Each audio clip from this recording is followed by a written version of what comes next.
Do you have anxiety when you are on call? Do you get panicked and disorganized when an outage occurs? Hey Pixelers, Michael Haddon here. On call mostly sucks.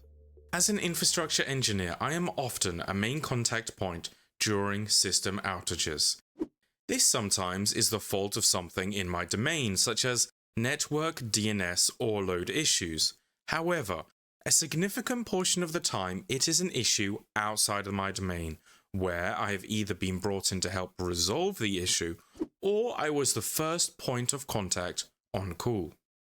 With the adoption of the "you build it, you own it" mindset, more developers are tasked with being responsible for the application in production. Due to this, there is an increase of people with less experience managing outages now being thrown into the front line.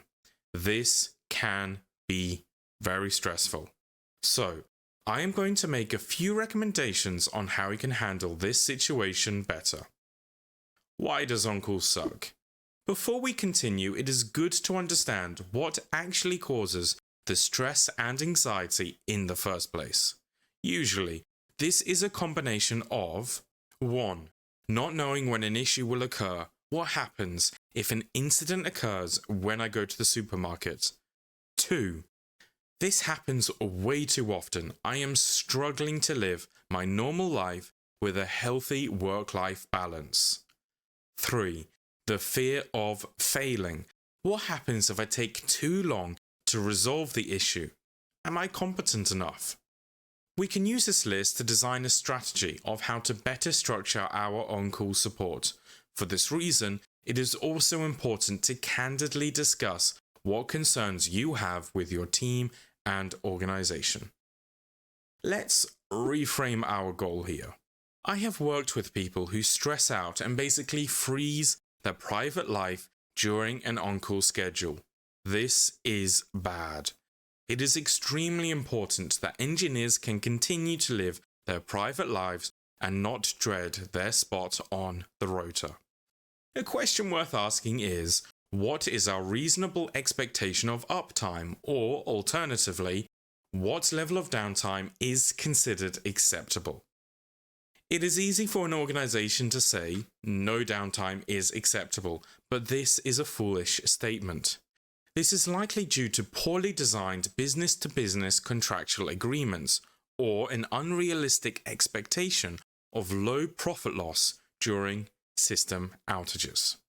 The costs associated with ensuring uptime grow exponentially the higher the goal we set, so much so that these costs can be far greater than any profit the organization potentially lost, even when an organization is calculating its losses in the hundreds of thousands of euros. This is because a common way of tackling downtime is by doubling resources, either by hiring more people, more engineers, dedicated run departments, by paying for expensive support contracts, or by paying for more processing, distributed computing, spread across multiple service providers. To this end, it is important that as an engineer you properly set boundaries with your managers and temper uptime expectations. It is usually worth more to the organization that you are happy with your job and do not burn out.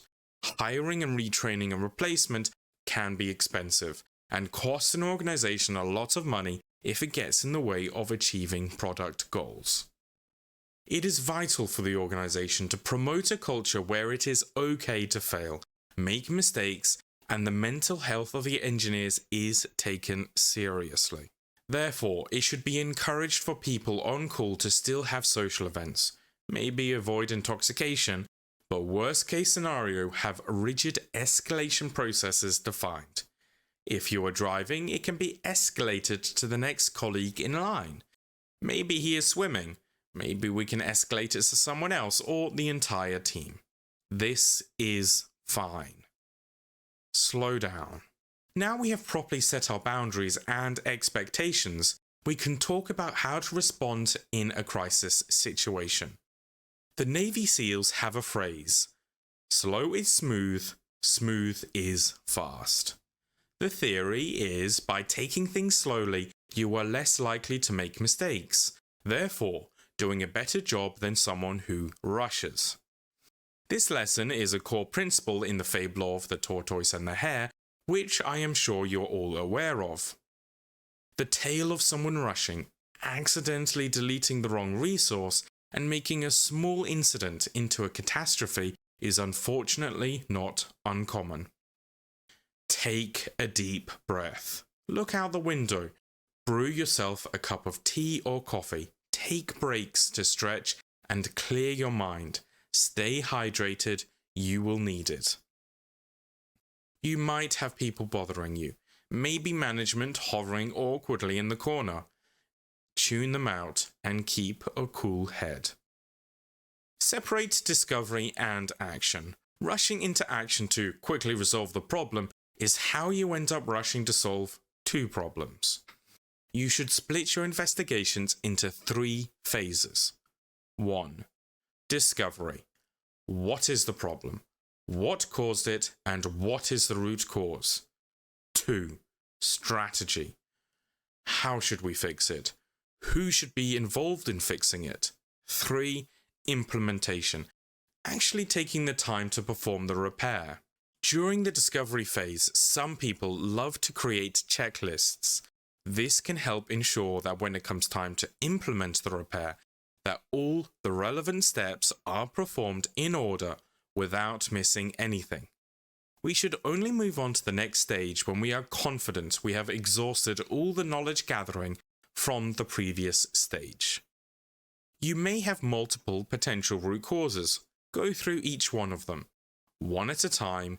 Systematically rule out each one until you have one option left. Time to move on to the next step. Remember, take a deep breath and double check all the information compiled in the previous phases first. Take notes. A good way to structure an incident response and to keep yourself from going too fast is to approach the situation like a crime scene detective. Open up a notepad and write the general steps you made, investigations conducted, and who you talked to and at what time. If you have a colleague assisting you during the outage, you can assign them as the dedicated scribe. It can be helpful to simplify the situation by drawing out the issue as you understand it and update your understanding as people share knowledge or realizations are made. Whiteboards are great for this. I have one behind me and I have another one I can place on my desk. Feeling stressed decreases the amount of cognitive resources that you have available and greatly compromises your ability for original thinking. Therefore, this added layer of structure is essential and should not be understated. We are in this together. You should not feel alone during an incident. Reaching out to colleagues is a critical and important step. Create a group chat, immediately pull in relevant parties, escalate to other engineers as necessary. Ask questions to things you do not know. This is not the time to be arrogant. Blameless Postmortems. I won't talk about how to structure postmortems in this video. However, the most important thing for you to understand is they are vital.